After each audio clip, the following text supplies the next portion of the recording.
We are just beginning to glimpse the bare outlines of an emerging new economic system, the collaborative commons. This is the first new economic paradigm to emerge on the world scene since the advent of capitalism and socialism in the early 19th century. So it's a remarkable historical event. It has long-term implications for society. But what's really interesting is the trigger that's giving birth to this new economic system. The trigger is something called zero marginal cost. Now, marginal costs are the cost of producing an additional unit of a good and service after your fixed costs are covered. Business people are all aware of marginal costs. Most of the public isn't. But this idea of zero marginal cost is going to dramatically, intimately affect every single person in the world in the coming years, in every aspect of their life. There's a paradox deeply embedded in the very heart of the capitalist market system, previously really undisclosed. This paradox has been responsible for the tremendous success of capitalism over the last 2 centuries. But here's the irony. The very success of this paradox is now leading to an end game and a new paradigm emerging out of capitalism, this collaborative commons. Let me explain. In a traditional market, sellers are always constantly probing for new technologies that can increase their productivity, reduce their marginal costs so they can put out cheaper products and win over consumers and market share, beat out their competitors, and bring some profit back to investors. So business people are always looking for ways to increase productivity and reduce their marginal costs. They simply never expected in their wildest dreams that there would be a technology revolution so powerful in its productivity that it might reduce those marginal costs to near zero, making goods and services essentially free, priceless, and beyond the market exchange economy. That's now beginning to happen in the real world. The first inklings of this zero marginal cost phenomena was with the inception of the World Wide Web from 1990 until 2014. We saw this zero marginal cost phenomena invade the newspaper industry, the magazine industry, and book publishing.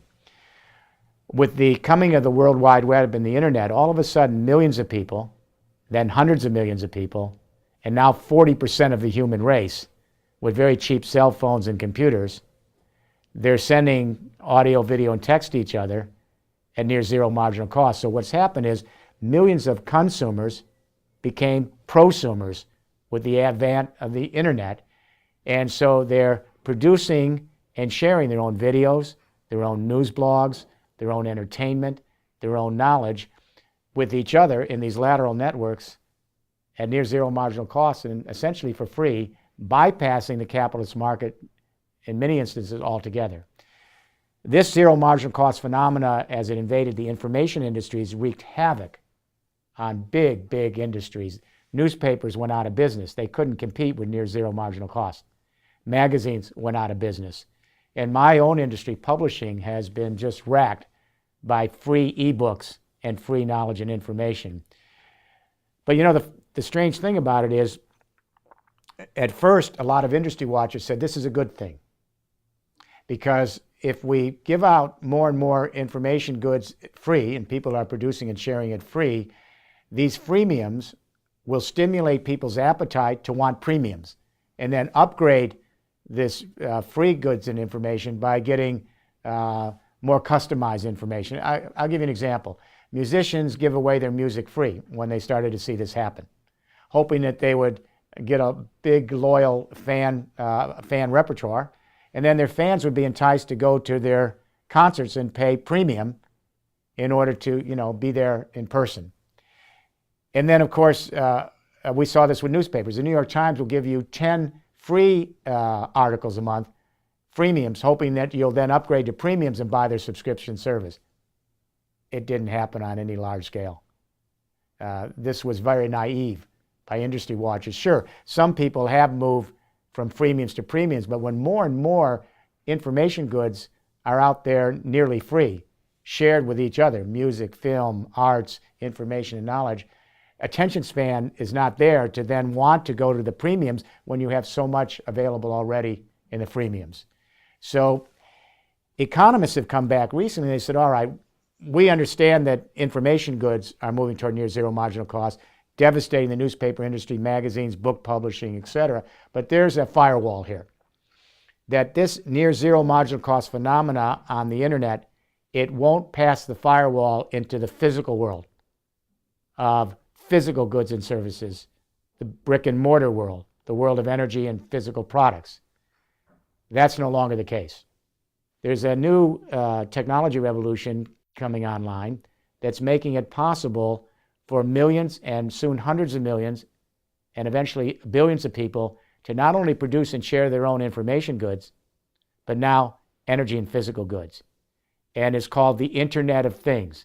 This is the expansion of the internet. And it's all happening in the last 12 months. Now, this is a pretty new phenomenon.